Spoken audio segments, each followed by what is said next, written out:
Bonjour et bienvenue dans ce nouveau tutoriel qui consiste à apprendre quelques notions de base sur le XHTML que doit savoir chaque développeur.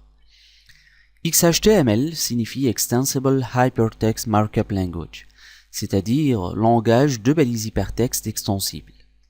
Ce langage reformule le HTML en appliquant du XML. Les règles de syntaxe de XHTML.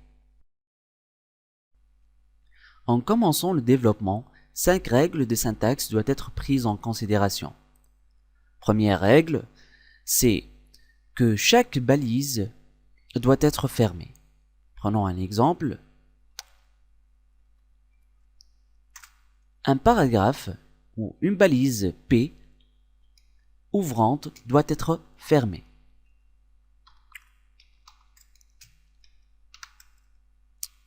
Cette écriture est juste. Mais si on écrit, par exemple, P, et on ferme avec une balise P, sans mettre le slash, cette écriture est fausse. Deuxième règle, c'est que les balises et les attributs doivent être écrits en minuscules. Prenons un exemple. Si on écrit le A, href, le href c'est l'attribut, donnant une valeur, http www.google.com. On écrit ici le texte, Google, et on ferme avec une balise en minuscule. Donc, toute la syntaxe, l'élément, l'attribut, en minuscule.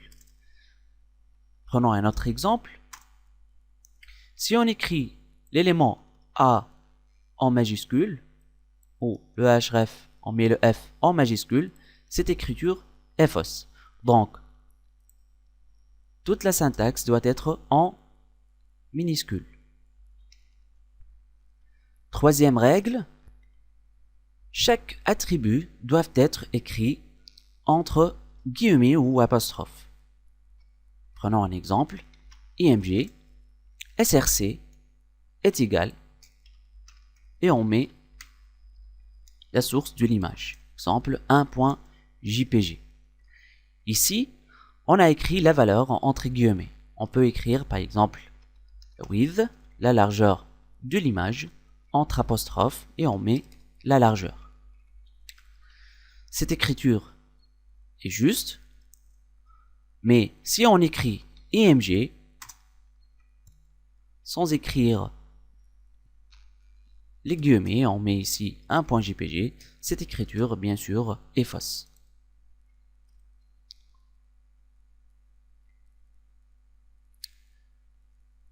Quatrième règle. Chaque attribut doit avoir une valeur. Prenons un exemple. La balise input du formulaire. Input type est égal, écrivons un bouton radio. Radio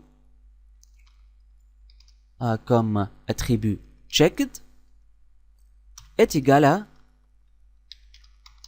checked.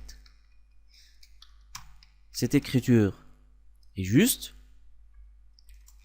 mais si on écrit input type est égal radio et on met checked, cette écriture est fausse. Cinquième règle.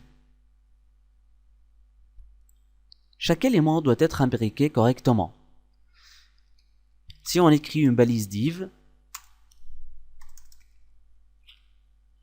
et on écrit dans ce div un paragraphe, donc texte, vous voyez ici, on a ouvert une balise div, après une balise p, on a écrit le texte et on a fermé le paragraphe, et enfin on a fermé le div. Cette écriture est vraie, mais si on écrit une balise div, on ferme ou on écrit un paragraphe et on écrit ou on ferme le paragraphe après le div, cette écriture est mal imbriquée. J'espère que vous avez bien assimilé ces quelques notions de base. Espérons que nous avons d'autres tutoriels ensemble. Merci et à bientôt.